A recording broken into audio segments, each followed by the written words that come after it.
Atenção! Novas informações surgem sobre um suposto escândalo de corrupção envolvendo um magistrado e sua esposa. O caso, que já vinha gerando repercussão, agora ganha novos desdobramentos que podem mudar completamente o rumo das investigações. Neste vídeo, você vai entender o que há de novo e por que isso é tão relevante. Fique até o final. Com recorde de família, com recorde de empresas falindo, a criminalidade voltando a ser a principal preocupação do povo brasileiro. E do outro lado, nós estamos vendo o pior, mais abjeto, mais obsceno e pornográfico escândalo envolvendo altas autoridades do nosso país. Eu venho aqui hoje falar para vocês que a situação do Alexandre de Moraes, que eu sei que muitos acreditavam que não poderiam piorar, conseguiu piorar ainda mais. Tudo começou com um contrato de 109 milhões de reais que ele dizia que não era dele, Jordi. Aí veio evidências e provou, sim, é dele o contrato de 109 milhões de reais. Daí a imprensa começou a dizer que o Alexandre de Moraes se encontrava com Daniel Vorcaro num bunker de uma casa. Ele mentiu, ele desmentiu, disse que não era com ele. Veio as provas e sim, Daniel Vorcaro se encontrou com o Alexandre de Moraes.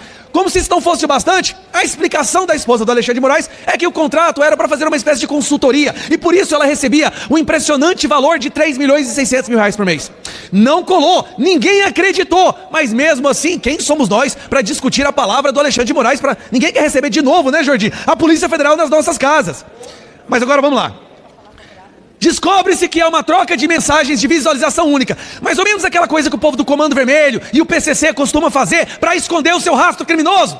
Pois bem, descobre essa troca de mensagens de visualização única entre Daniel Vorcaro e Alexandre de Moraes no dia que o Vorcaro seria preso. E o Vorcaro perguntando para o Moraes: e aí, Moraes, conseguiu bloquear? Conseguiu bloquear o quê? Por que todo mundo finge que isso não aconteceu? Onde está a reação desta casa para descobrir o que o ministro do STF prometeu bloquear para um mafioso que pagava jagunço para quebrar o dente de jornalista? Mas tudo bem, não para por aí, presidente. Daí nós descobrimos que o Alexandre de Moraes muda a regra da COAF. Agora a COAF não pode mais investigar movimentações atípicas. Não pode. Entendeu, Jordi? Quer dizer que se o escritório de advocacia receber 3 milhões e 600 mil reais de um mafioso, a COAF não pode mais divulgar essas informações. Porque isso pode atrapalhar o Estado Democrático de Direito. Pode ser um risco para a democracia.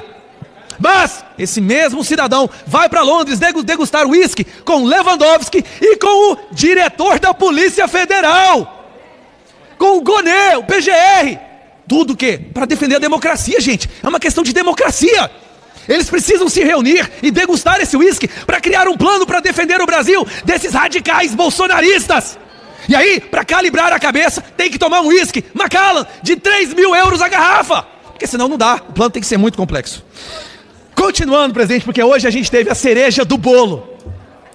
Descobrimos, uma matéria que saiu agora, na Folha de São Paulo, que esses eventos que o Vorcaro pagava para essas autoridades do judiciário, Zé Medeiros, logo depois desses eventos, que o diretor da Polícia Federal recebeu para ir uma passagem de avião, era regrada por uma festa com garotas do Job. Que é isso? Internacionais! Por quê? Por quê? Porque não poderia falar português. Para elas não entenderam as articulações democráticas que aconteciam tomando uísque. Então tinha um evento, aí eles iam lá pro cabaré, financiado por Vorcaro, com garotas do Job. Quando você olha a lista das autoridades que se encontravam nesses eventos, deveria ser o bastante para o Brasil parar e falar: peraí, esse cabaré já foi longe demais. Não tem como continuar desse jeito. Mas não é isso que aconteceu. O que acontece é uma das decisões mais absurdas que a gente está testemunhando. Hoje, o excelentíssimo ministro Alexandre de Moraes puxou da gaveta um requerimento lá do PT de 2021 para mudar a forma que a delação é feita. Presta atenção, sabe o Moraes, que condenou uma dezena de pessoas baseando-se na delação de Mauro Cid, um cara que estava preso sob coação, intimidação, onde o Moraes ameaçava prender a esposa, o filho e o pai. E com a única delação dele, prendeu Bolsonaro, Braga, General Heleno. Pois bem, escutem isso aqui. Moraes puxou da gaveta agora e pediu pro Fachin votar a mudança completa do sistema de delação.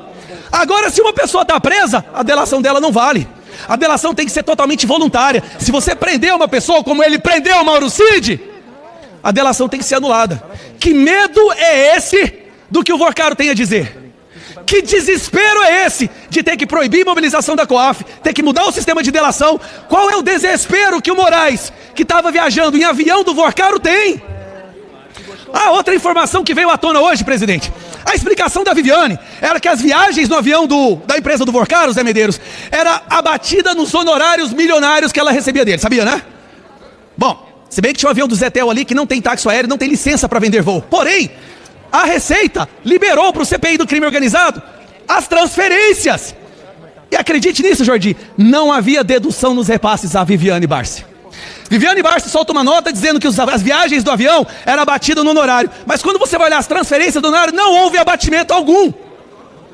O que mais a gente precisa fazer? Até quando vamos fingir que não está acontecendo?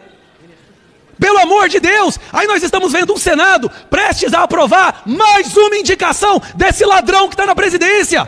O Brasil hoje é uma vergonha, está passando pela pior crise institucional da nossa história, por causa de escolhas do PT no STF, e agora os senadores estão ponderando a possibilidade de colocar o Bessias, que está sendo investigado por prevaricação no INSS.